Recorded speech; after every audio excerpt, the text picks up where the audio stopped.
Soy el padre Bruno Martínez, misionero en Egipto. Evangelio de nuestro Señor Jesucristo según San Marcos. Después que Juan fue arrestado, Jesús se dirigió a Galilea. Allí proclamaba la buena noticia de Dios, diciendo: el tiempo se ha cumplido, el reino de Dios está cerca, conviértanse y crean en la buena noticia. Mientras iba por la orilla del mar de Galilea, vio a Simón y a su hermano Andrés, que echaban las redes en el agua porque eran pescadores. Jesús les dijo: síganme y yo los haré pescadores de hombres. Inmediatamente ellos dejaron sus redes y lo siguieron. Y avanzando un poco, vio a Santiago, hijo de Zebedeo, y a su hermano Juan, que estaban también en su barca arreglando las redes. Enseguida los llamó y ellos, dejando en la barca a su padre Zebedeo con los jornaleros, lo siguieron. Palabra del Señor. Gloria a ti, Señor Jesús.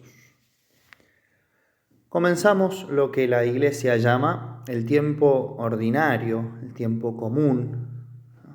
Hemos celebrado con mucha alegría y por gracia de Dios la fiesta del nacimiento de nuestro Salvador en ese pobre y humilde portal de Belén. Hemos podido contemplar cómo Jesucristo ha nacido por amor hacia nosotros.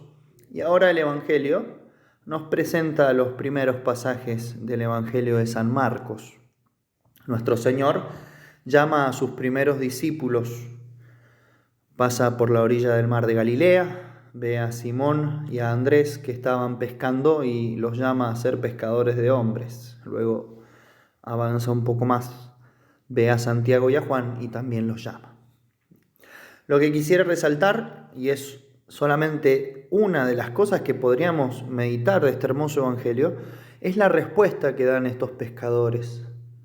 Dice el evangelio: inmediatamente ellos dejaron sus redes y lo siguieron, hablando de Pedro y Andrés. Y luego dice: y dejando en la barca a su padre Zebedeo con los jornaleros lo siguieron, hablando de Santiago y de Juan.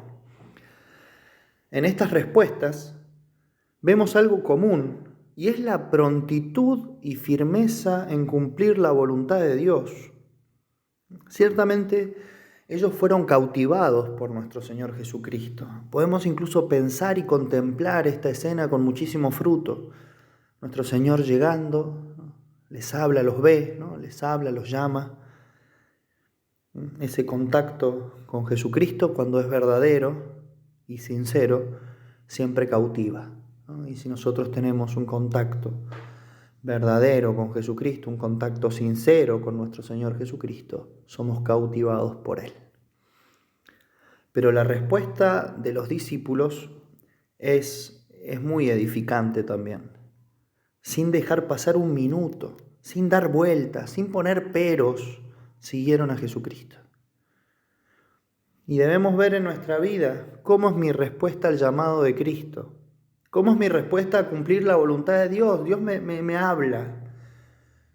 Dios me pide cosas. ¿Cómo es mi respuesta? A veces nos pide que seamos más comprensivos, o que seamos más caritativos, o más pacientes. E incluso me puede pedir que lo siga. ¿Y cuál es mi respuesta? O mejor aún, ¿cómo es mi respuesta?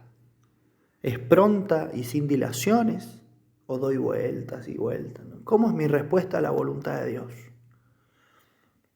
Dice Benedicto XVI: Dios, el Señor, me ha llamado a mí, me llama a mí, me conoce, espera mi respuesta como esperaba la respuesta de María, como esperaba la respuesta de los apóstoles. Dios me llama.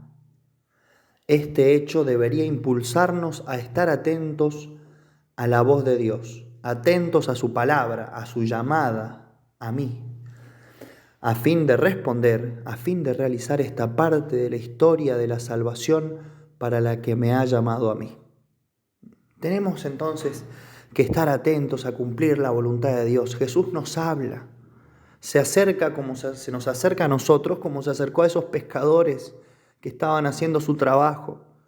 Se acerca y nos invita a cumplir su voluntad, a ser más santos. Nosotros tenemos que imitar esta prontitud y firmeza en el cumplir la voluntad de Dios. Solo así podremos ser santos, solo así, cumpliendo fielmente la voluntad de Dios en nuestra vida. A María Santísima le pedimos esta gracia, la gracia de buscar cumplir siempre la voluntad de Dios en nuestra vida con una decisión firme y determinada. Ave María Purísima, sin pecado concebida.